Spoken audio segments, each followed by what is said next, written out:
Hey guys, welcome or welcome back to Michelle's STEM Journey. I'm Michelle and I'm here today with another AMC Problem of the Week video. This week's video comes from the year 2008, 10A, Problem 15, and it deals with algebra. I hope you all enjoyed this video and let's get started.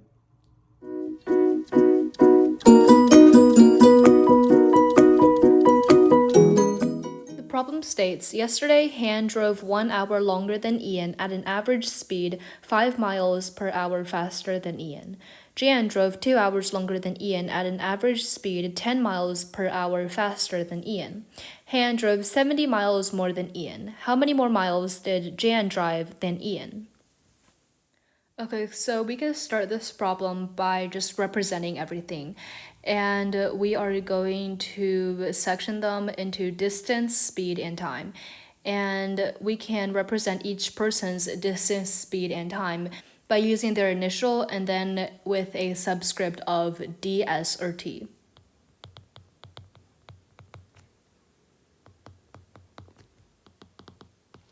So looking at the first sentence, it tells us that Han drove 1 hour longer than Ian.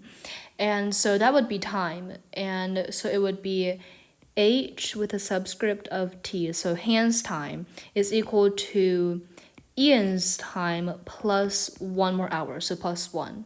And then continuing on with the sentence, he drove at an average speed 5 miles per hour faster than Ian. And so that would be falling under the speed category. And so Han's speed would be equal to Ian's speed plus 5.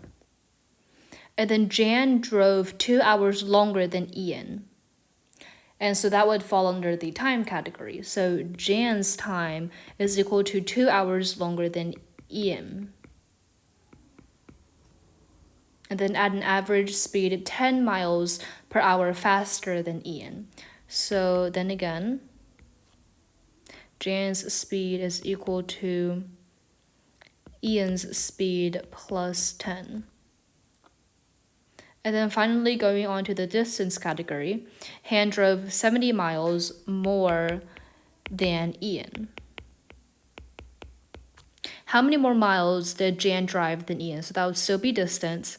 And so it tells us that Jan drove more than Ian.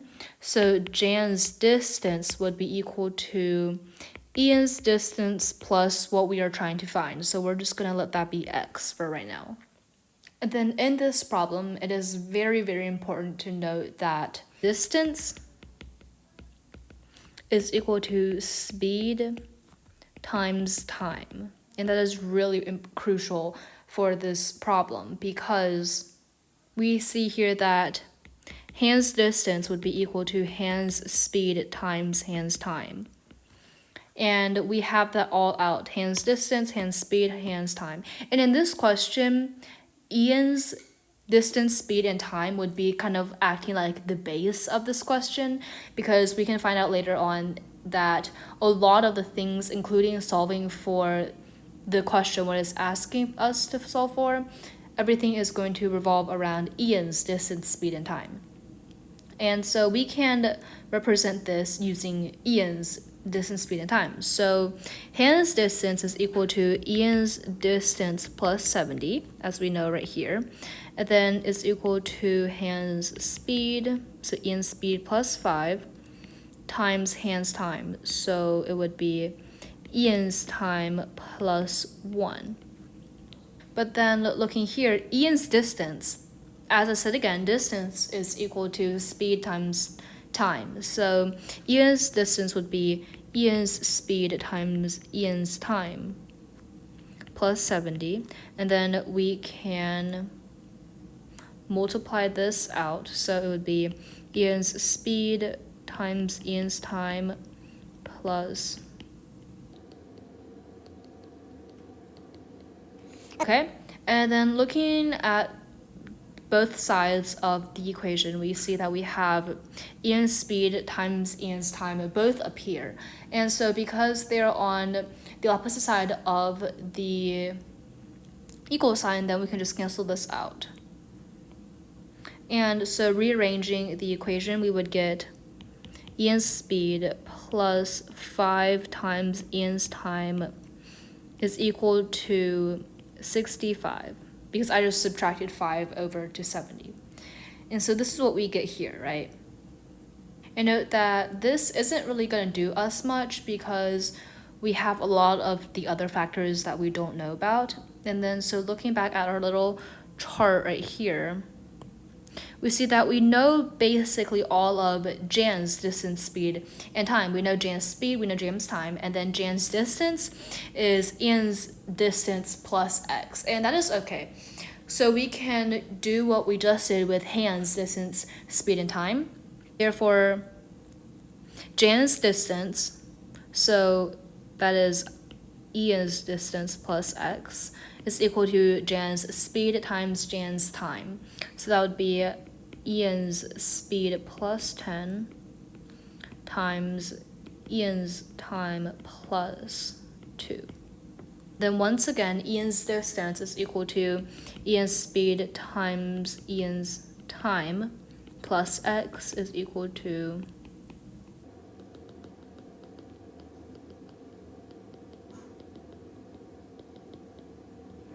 once again, on both sides, we have Ian's speed times Ian's time, so that can cancel out, and then rearranging it once again, we get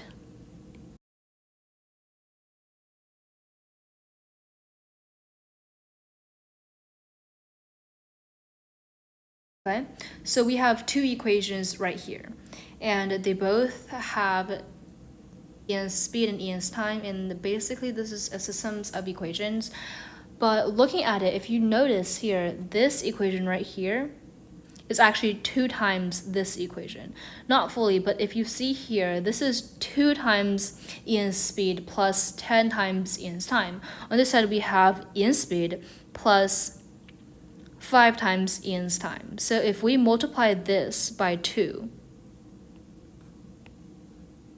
we would get 2 times Ian's speed plus 10 times Ian's time, which is exactly what we have here.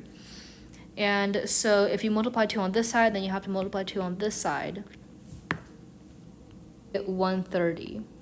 We can, and so we would get 130, which is this part, plus 20 equals x. And so x is equal to 150. And so the answer would be D, 150.